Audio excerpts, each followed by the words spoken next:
പിന്നെ ഈ വരുന്ന 25-ാം തീയതി എന്റെ അപ്പച്ചന്റെ ഓർമ്മയാ. നിങ്ങൾ കേൾക്കുന്നുണ്ടോ? കേൾക്കുന്നുണ്ട്, പറയാ അങ്ങട്ടെ. എന്റെ അപ്പച്ചൻ പോയിട്ട് 5 വർഷമായി. ഞാൻ പോയി തിരിച്ചു വിളിച്ചോണ്ട് വരണോ? വീട്ടിൽ കുടുംബ പ്രാർത്ഥന വെച്ചിട്ടുണ്ട്, എനിക്ക് പോണം.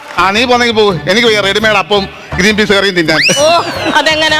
അമ്മച്ചി പോയിട്ട് ഒരാഴ്ചയായുള്ളൂ. തെറ്റിദ്ധരിക്കല്ലേ, അമ്മച്ചി ഇവിടെ അനിയത്തിന്റെ വീട്ടിൽ തൃശ്ശൂർ പോയേക്കുവാ.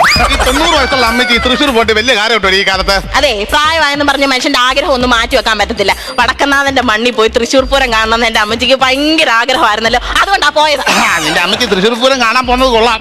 കമ്പത്തിന് തീ പിടിക്കുമ്പോ പുക കണ്ടിട്ട് കമ്പപ്പുരക്കകത്ത് ചാടി കയറില്ലേ കാപ്പിക്കടയാന്ന് പറഞ്ഞോണ്ട് വെടിവെച്ച പുക എന്ന് പറയുന്നില്ലേ നിന്റെ അമ്മച്ചി? എന്റെ വായിലിരിക്കാൻ കേൾക്കും കേട്ടോ. എന്റെ അമ്മച്ചിക്ക് നല്ല പോലെ ചെവിയാക്കാം. ഇവരമ്മച്ചിക്ക് നല്ലപോലെ ചെവി കേൾക്കാം. കഴിഞ്ഞ ക്രിസ്മസിന് കരോളുകാർ പിള്ളേർ വീട്ടിൽ വന്നപ്പോൾ അവര് ഡ്രം സെറ്റ് അടിക്കുന്ന കണ്ടിട്ട് ഈ അമ്മച്ചി എന്താ പറഞ്ഞെന്നറിയാവോ?